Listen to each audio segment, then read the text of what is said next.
Oh boy, today we are going to talk about one of the biggest wildfires that has been consuming the Japanese otaku community of late, and something that has leaked into the Japanese public discourse. Yes, I'm talking about Uzaki-Chan and the big controversy that she has kicked up over the past 4 months, because some new details have emerged, and I think it's pretty interesting, so let's jump in. So this may seem like it's just a little story about a cute anime girl, but this has become a very polarizing issue, and I just wanted to put it out right there that a lot of people are pegging it as a sort of feminists versus otaku type of deal. Let's try and set aside those labels and just take a look at the facts. I think everyone has their biases and you can come to your own conclusions. I certainly have my own biases. I probably lean a little bit more towards the otaku side of the argument, if we're going to call it that. Draw your own conclusions and let me know in the comments if you think I'm off base or if you agree with me or whatever, because this is just quite an interesting discussion. That said, let's quickly run through the hilarious and weird progression of events of the past few months, and then we'll jump into the new information that has just emerged. So in short, there's this manga in Japan called Uzaki-Chan wa Asobitai, which has been running since 2017. It was initially serialized on the Nico Nico Sega website, and since then it's actually been adapted into 4 volumes at the time of this recording. It's basically a love comedy story about this girl, Uzaki-Chan. She's a 19-year-old university student, and her senpai, who is this dude who just wants to have his own private time and is constantly nagged by Uzaki-Chan to hang out. And so the story follows this dynamic and the various things that they go out and end up doing together. People quite like this manga, so much so that it's actually going to be getting its own anime adaptation later this year. And just to get a taste of the craziness, although this is not normally my cup of tea, I went out and I picked up the first volume of the series. So if you want to hear more about my thoughts on it, and if you are interested in, other weird controversies like this outside of the Uzaki-Chan fiasco, because there are many ongoing right now, please drop me a comment, a like, it really helps. Anyways, the story starts here. Basically, capitalizing on Uzaki-Chan's popularity, back in October 2019, the Japanese Red Cross Society ran a campaign at their blood donation centers which featured a poster of Uzaki-Chan. You can see the poster here, and she is saying, "Senpai, you've never donated blood? Could it be that you're scared of needles?" And I'll leave it to you as to whether or not you think this poster is sexually provocative or not, and if that's even an issue, if it is. But little did the Japanese Red Cross Society know that they would be kicking up this absolutely crazy shitstorm. When talking about the beginning of the madness, people are always pointing back to this one tweet by this unseen in Japan person who appears to be a foreigner living in Japan, I'm not too sure. But they tweeted saying they'd seen this poster at the blood donation center on their way home, and that they were disappointed that the Japanese Red Cross Society was using the over-sexualized Uzaki-Chan as the kind of poster girl for their campaign. And essentially this tweet that could either be perceived as a really righteous jab at sexism or nonsensical kind of virtue signaling, depending on what your perspective is, the tweet was nevertheless picked up by this Japanese lawyer influencer Keiko Ota, who retweeted it with her own comments to incite the wild battle that has been taking place over the past few months. It would appear that the Japanese Red Cross Society has put this Uzaki-Chan Wants to Play blood donation collaboration campaign poster up, but I think it's really insensitive. I suppose I'm already numb to this kind of illustration, but it's like environmental, sexual harassment in a public space. I suppose the question you might be asking right now is, what exactly is environmental sexual harassment? Is that a thing? And on another level, how is this particular poster an example of that environmental sexual harassment? And I guess that's a pretty interesting question, because depending on your answer to it, the situation looks like a viable reason for concern, or it looks absolutely nonsensical and irritating. And that's exactly why people have been going totally nuts about it over the past few months. I guess the term sexual harassment is a very loosely defined term, and it really varies, even legally, depending on what region you live in, and also on your personal beliefs as to what being sexually harassed means. Now, in my personal opinion, I can see that the poster does look a bit provocative, but I don't really think that she looks overly exposed or anything. Some parts of her are a little bit more pronounced, but compared to other things I've seen, it doesn't really strike me as a harassment level poster. But do let me know if you think otherwise. And regarding this lawyer influencer, who is often regarded for kicking off the thrust of this debate, she has a reputation for speaking on these topics, and sometimes she's really on the mark, and other times, like when she went after NHK for featuring Kizuna Ai on their website,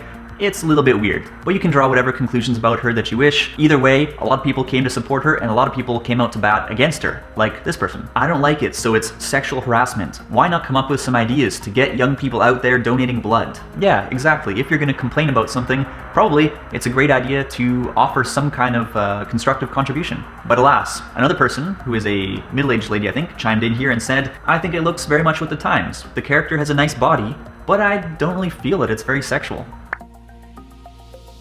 So if a large-chested woman like me heads to a blood donation center, I'm insensitive?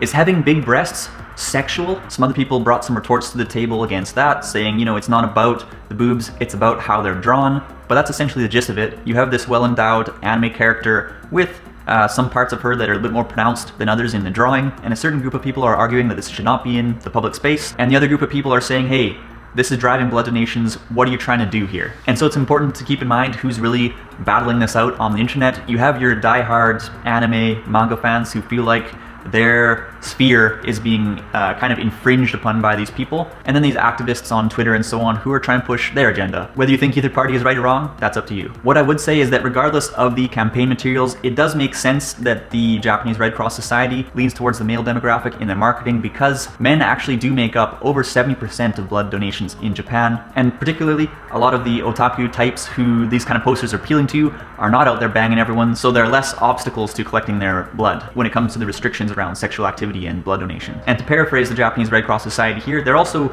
really trying to boost the blood donation numbers among young people. So they're targeting these young manga fans in their 20s and early 30s, as the number of young people in that demographic giving blood has drastically declined in Japan over the past couple decades. And they certainly have used plenty of manga and anime characters in their campaigns in the past, but they haven't gotten ripped on like Uzaki-Chan. The way the breasts are drawn, the blush, has really triggered some people, I guess you'd say. Anyways, the whole thing has blown up into this big public discourse that's been covered by major news outlets in Japan, and it's brought all kinds of people into the mix. People who want to shut down these kind of provocative posters, and people who are saying, hey, these things have their place too. And this raged on for a while, and then became a little quieter around Christmas time, and then come February, there is a new Japanese Red Cross Society and Uzaki-Chan collaboration campaign. Before we get on to some of the most recent ramifications, let's just take a look at this new campaign material. It basically features Uzaki-chan and her senpai heading to a blood donation center and having a chat about the experience. And here's what the creator of the manga, Take-sensei, has to say about it. Today, the Red Cross collaboration campaign starts in Kanto. I was happy with last time's illustration, but both sides of a clear file are usable, so this time I went with a 2-page color comic. Please read the back side of the file after donating blood. Thank you once again for your blood donation support. In response to his tweet, a lot of people started going crazy again. Some people saying, haha, we got you, there's another Uzaki-chan campaign despite your complaints. Other people saying about what appears to be a bit more of a toned down style, saying, ha, they listened to us, we're the winners here. And a lot of people reached out to Take-sensei asking about all of this stuff and just bombarding him with their opinions, to which he had this to say: I'm aware that there are various opinions floating around, but it would be impossible to address all of them, so I'll only be answering this question. Why did you collaborate with the Red Cross campaign? The answer is, because I was one of the people rescued from the rubble left behind by the great Hanshin-Awaji earthquake. I just wanted to return the favor in some little way. That's the only reason why I joined the collaboration. I have nothing more to say about it. If you have the time and are in good health, please donate your blood. So, some stirring words from the creator there, and it is kind of funny how his tweet about the new campaign ignited this new wave of madness. A lot of people really happy that there was a follow-up campaign, and another group of people presenting it as a kind of big victory that their voices are being heard. So let's take a look at what this segment of people are saying before we jump into some of the retorts, and ultimately what Japanese Red Cross Society has decided to do to address the situation. Firstly, the lawyer who played a big role in the initial blow-up had this to say: they went in a good direction. It would have been good if the Red Cross had went with this kind of plan from the beginning. Another person chimes in: they really improved the Uzaki-chan materials for the campaign this time. As expected, it's important to raise your voice, as that's how we can decrease oppression. Clearly, it wasn't a problem with the bust size, but the style of drawing and the time, place, and occasion. So some joyful words from people who were against the original poster, and naturally that drew some pretty fierce criticism from the other side. The people who were like, hey, this is so annoying that you have to complain about everything and spoil everyone's fun. The feminist side's declaration of victory is abhorrent, isn't it? Uzaki-chan hasn't changed at all. Her big breasts are just as big as before, and the breast bags, just to quickly explain that term, it sounds a little weird. That's referring to the style in manga, particularly in more mature manga, where a well-endowed character is often drawn in a way where the breasts are very enunciated. You know, the cloth hugs really tightly. It almost looks like they're wearing a bikini or something. The breast bags are clearly there. Weird word, but it makes sense. They look like bags, I guess. Considering that, what merits them saying, this time is good, isn't it? They followed our opinions. They should have done it like this from the beginning. They're totally insane. Feminism is seriously not something we need. Continuing on, while the self-proclaimed femmies are praising the apparent changes to Uzaki-chan's second blood donation collaboration campaign, what happened to blood donation in exchange for goods is blood sale? Unlike big breasts in the real world, two-dimensional breasts are made bigger to appeal to men. The J-cup deformity. It's an erotic manga with these kinds of erotic depictions in the original, and erotic special gifts being given out at Toro no Ana. so this is simply inappropriate. Where did those criticisms go? Just a side note, Tora no Ana is a manga shop in Japan that carries a lot of the more fan servicey stuff. I actually had to go there to pick up this one because I couldn't find it used at Book Off. And yeah, it's always a little awkward shopping at Tora no Ana. I too understand how more care is being taken after the first fiasco, but a lot of the things the self-styled feminists were coming down hard on haven't changed at all. In the end, these were nothing more than postscript remarks and justifications for complaints.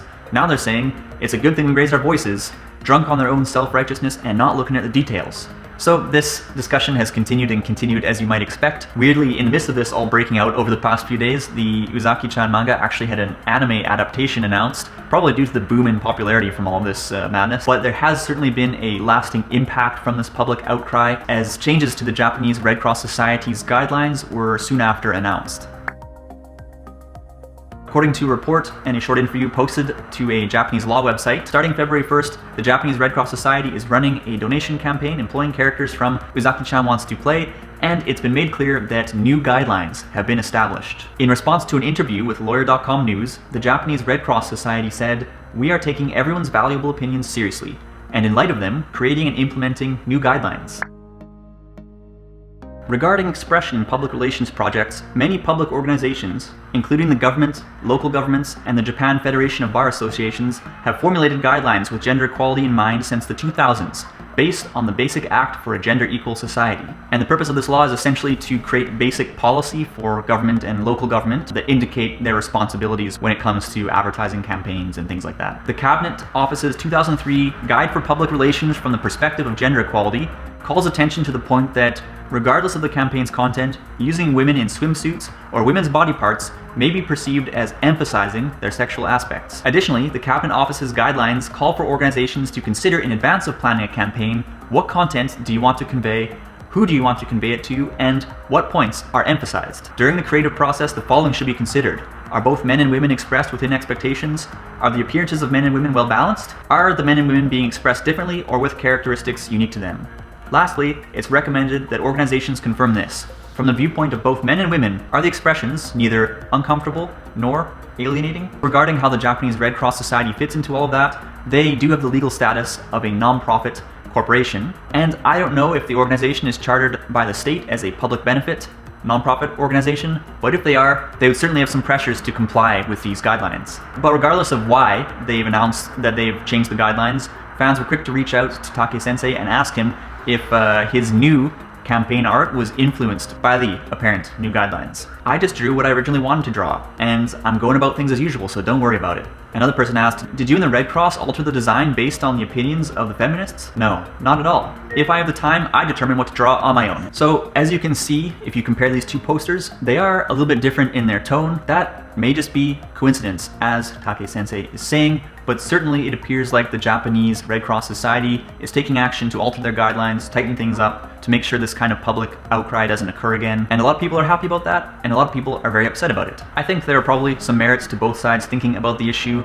I do understand how some people are concerned about the whole time, place, occasion aspect of the poster, but at the same time, regarding it as a sort of environmental sexual harassment, I don't know, that's a little bit weird. It's like thinking I'm constantly being sexually harassed by all the free posters that I see at the subway or in different places. People are often sexualized or idealized in these kind of fictional depictions. I don't know if that's necessarily a bad thing. And also, while I do personally find some of the fan service in anime a little out of place and cringy and annoying, like in Fire Force, a lot of viewers, men and women, really love that stuff, and it's a big part of the medium, which is why having a poster like this Uzaki-Chan one can potentially have the power to be a big driver for blood donations. And don't get me wrong, I do love the fan service as long as it's in the right context. But yeah, is it a bad thing when this kind of stuff turns up in public? What do you think? The argument from one side seems to be that depictions like this are some form of sexual harassment or oppressing people in some way, whereas other people think that's absolutely ridiculous. In my personal opinion, exaggerated, sexualized, idealized images of people have been around as long as humans have been in existence. They are elements of fantasy, and I really don't think that normal, well-adjusted people are going to conflate those images with reality. Certainly not in the way that a lot of these people think is going to happen. I mean, there are nude, sexualized statues all over my city which make Uzaki-Chan look like Treehouse TV, and we haven't descended into a chaotic cesspool of degenerates here. things seem to be okay. And people never pay a second thought to those or think that they're oppressive in any way. So it's kind of a curious thing. I mean, is it okay because it's just art? Well, this is also art, and it's art with a shirt. I do get the other side's argument if it's flat out crazy pornography or something. Maybe that is better kept behind closed doors. However, the Uzaki-Chan poster, I didn't really think it was that provocative or anything, and I just don't see it as being a big of a deal as it's being made out to be. How you interpret that poster is just way too subjective, but those are just my thoughts, and at the end of the day, it is just a blood donation campaign poster. The Japanese Red Cross Society is of course in a position where they want to adhere to specific guidelines and to what they perceive as the general public attitude. So whatever. But if it was a manga publisher or a bookstore that was starting to crack down on this stuff, I think that would make me more uncomfortable, because there is a barrier between those spaces and the public. That is when it would start to really infringe on the ability of people to consume the kind of creative expressions that they want to. As it stands, I just hope the new Uzaki-Chan campaign is every bit as successful as the last one and more. People, hope you get out there, donate some blood. And I must say also congratulations to Uzaki-Chan fans. Perhaps because of all this hoopla, it probably drummed up the sales of the manga and gave that anime adaptation a helpful hand in getting greenlit for this summer. But that's all I've got to say. What do you think about Uzaki-Chan? Do you support this kind of poster and think it should not be pulled out of the public space? Or do you think this poster has a negative impact on society in some way and should be taken out of the public eye? There are certainly a lot of people in both camps, but I look forward to hearing your thoughts on the issue.